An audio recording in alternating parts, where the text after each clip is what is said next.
Sumur minyak ilegal di Desa Kaliberau, Bayung Lincir, Musi Banyuasin terbakar hebat pada Selasa 9 September 2025 sore.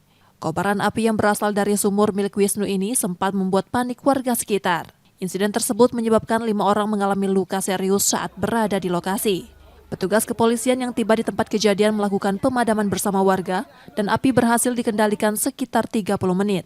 Polisi kemudian melakukan olah tempat kejadian perkara, mengamankan sejumlah bukti serta meminta keterangan saksi untuk menyelidiki penyebab kebakaran.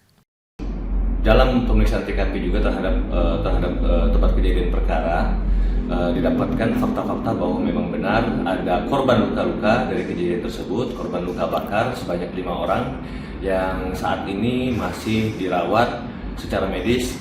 Dan saat ini kami masih melakukan upaya penyelidikan. Sebelumnya kami dari Polsek Bayung Lincir juga pernah melakukan upaya penutupan, tepatnya sekitar di bulan Juli kemarin. Namun saat ini mereka pelaku usaha tersebut masih kucing-kucingan. Sumur minyak yang terbakar kini dipasangi garis polisi sebagai upaya pengamanan. Warga diimbau untuk menghentikan aktivitas pengeboran ilegal yang beresiko tinggi memicu kebakaran, terutama karena minimnya standar keselamatan. Langkah ini penting untuk mencegah insiden serupa terjadi kembali. Reski Oktora, Muklas Diferensial, Kompas TV, Palembang, Sumatera Selatan.